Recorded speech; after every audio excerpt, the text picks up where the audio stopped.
It's a dream come true for Team Aditya L1, and I'm extremely happy that Aditya L1 is injected in the intended orbit. निगार शाह जी जो हैं वो बहुत ही कमाल की खातून है और ये जो आदित्य L1 लॉन्च किया गया इसकी वो प्रोजेक्ट डायरेक्टर थी। जो असल में वुमेन एम्पावरमेंट है वो भी हमें मतलब जो है वो कल देखने को मिली। आदित्य L1 को जिस तरीके से उन्होंने लीड किया है और मैं ये समझता हूँ कि भारत ने जिस तरह उनको मौका दिया, इतनी बड़ी सीट के ऊपर उन्होंने इस तरीके से मैनेज किया है। हमारे देश में किस तरीके की स्कीम्स है, किस तरीके से वुमेन्स को मतलब हमारे प्राइम मिनिस्टर ने कौन कौन सी तरकीबें लगाई है कि वुमेन्स को अपलिफ्ट किया जाए। वो भारत की बेटी हैं, अब भारत के बेटे बेटियां काम नहीं करेंगे तो भारत आगे कैसे जाएगा। कि दिन आ गए ने कि अफगानिस्तान ने अपने शहरियों को ये कहा है कि वो पाकिस्तान ना जाएं, वहाँ के हालात ख़राब हैं। यानी अफगानिस्तान जो 50 साल वहाँ पे अमेरिकन, सोवियत और पता नहीं पाकिस्तान की प्रॉक्सीज और पता नहीं दुनिया की कौन कौन सी प्रॉक्सीज वहाँ पे चलती रही, उसके बावजूद वहाँ पे हमसे बेहतर अमन है। अफगानिस्तान वाले इस वक्त ये नहीं कह रहे कि पाकिस्तान ना जाओ, वो तो बड़ी जंग लगी हुई, सिर्फ विजिट करने के लिए पाकिस्तान को इंसल्ट करने के लिए पाकिस्तान को इस तरह की बातें कर रहे हैं। इंडिया पहले हमारा मजाक उड़ाता था, आज अफगान तालिबान हमारा मजाक उड़ाते हैं यार।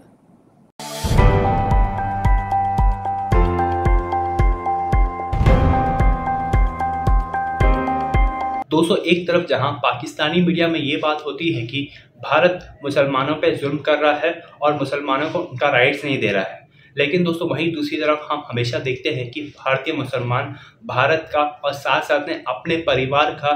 इज्जत को और ज़्यादा बढ़ाते रहते हैं। जैसे कि हम देखा है इस वीडियो में किस तरह से एक महिला भारत के सोलार मिशन को लीड कर रही है और भारत के इसरो और भारत के लोगों के लिए एक गर्व का माहौल बना रही है। तो दोस्तों इस वीडियो में इतना ही, मुलाकात होगी आपसे अगली वीडियो में। तब तक के लिए आप हमारे चैनल को सब्सक्राइब कर ले। जय हिंद, जय भारत। मैं इस वक्त ये बात करूंगी उन चंद खवातीन की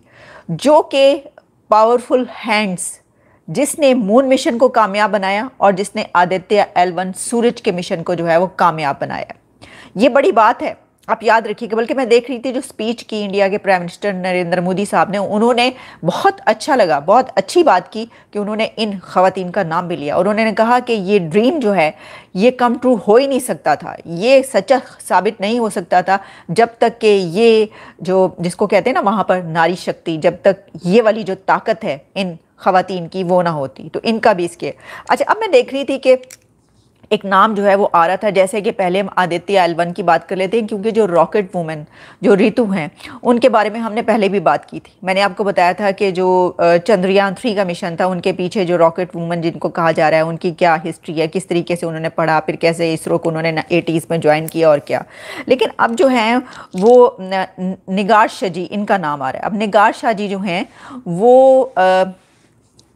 बहुत ही कमाल की खातून है और ये जो आदित्य L1 लॉन्च किया गया इसकी वो प्रोजेक्ट डायरेक्टर थी। और आपने देखा होगा कि जब वो कामयाबी से अपनी उस मंजिल पर पहुंचता है जहां पर क्लैप होता है और फिर जो उनके चेयरमैन हैं इसरो के सोमनाथ वो खड़े होते हैं, वो स्पीच करते हैं, तो उन्हीं के साथ एक खातून जो खड़ी होती हैं वो उनके साथ वो सिर्फ खड़े होते हैं और खातून वो जो कि प्रोजेक्ट डायरेक्टर है निगार शाह जी वो स्पीच करती हैं और वो बताती हैं कि क्या इसका सारा जो है ये आदित्य L1 सोलर मिशन जो है गया का होता है। कभी कभी ऐसा हो जाता है कि क्योंकि उनके दोनों जो मिशंस हैं ना, इंडिया के मून मिशन और सोलर मिशन इकट्ठे एक साथ जो हैं गए हैं, तो कभी हम सोलर मिशन को मून मिशन बोल देते हैं और मून मिशन को सोलर मिशन। लेकिन तानू समझ आ गई जे ना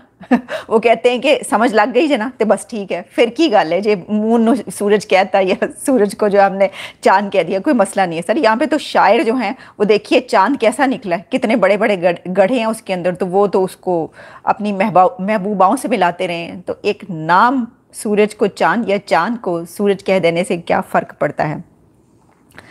और वैसे तो एक बहुत पुरानी गज़ल भी है सलीम रज़ा की, क्लासिक्स में आती है कि हुस्न को चांद जवानी को गज़ल कहते हैं,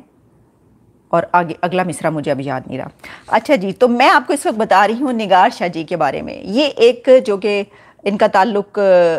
जो है वो एक मुस्लिम घराने से है और इनके हस्बैंड गल्फ़ में काम करते हैं, वहाँ पर होते हैं और इनके साथ इनकी बेटी और इनकी वालदा रहती हैं और इनके एक बेटे नेदरलैंड्स में साइंटिस्ट हैं। और इनका जो है बड़ा ही कमाल का, यानी इन्होंने एक फार्मर की बेटी है, ये एक किसान की बेटी हैं, फिर उन्होंने किस तरीके से तालीम हासिल की, फिर इंजीनियरिंग कॉलेज में कैसे उनको दाखिला मिला, वहाँ पर उन्होंने तालीम हासिल की, फिर उन्होंने इसरो को ज्वाइन किया। तो आप ये देखिए कि मैं जब इन ख़वातीन पर नज़र डाल रही हूँ तो इनमें सब की जो तालीम है वो इंडिया की है। ऐसा नहीं है, ये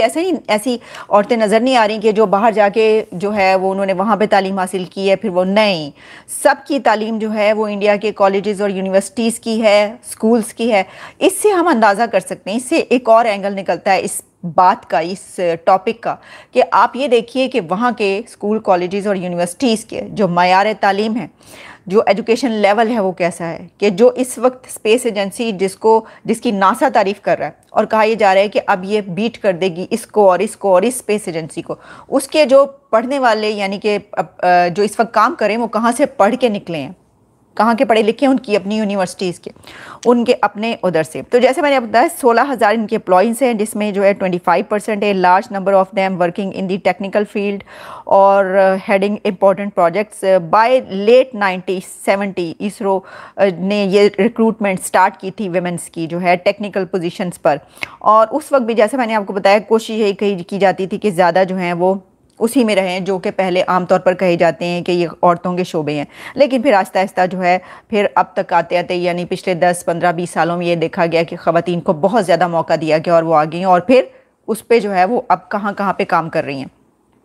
कि बड़े जो सोलर और चाँद और सूरज पे पहुँचा दिया। वैसे तो आप ये बात याद रखिए कि जो औरत है वही पहुँचाती है, मतलब ये कि क्योंकि कहते हैं ना कि जो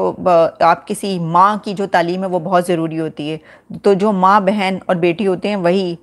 जो है वो अपने भाइयों और शोहरों और बेटों को जो है वो ज़ाहिर है कि तालीम दिलाकर आगे भेजती हैं और उसमें वैसे भी बड़ा काम होता है किसी भी शोबे में। नमस्कार दोस्तों, आप सबका स्वागत है हमारा यूट्यूब चैनल पे। दोस्तों, आप सब जानते हो कल भारत ने एक सक्सेसफुल लैंडिंग किया है आदित्य L1 का, और दोस्तों अब कहा जा रहा है कि उस सक्सेसफुल लैंडिंग के पीछे एक महिला का हाथ है और वो महिला एक मुस्लिम बैकग्राउंड से आती है। दोस्तों, ये दिखाता है भारत का नारी शक्ति, जहां हर तरीके के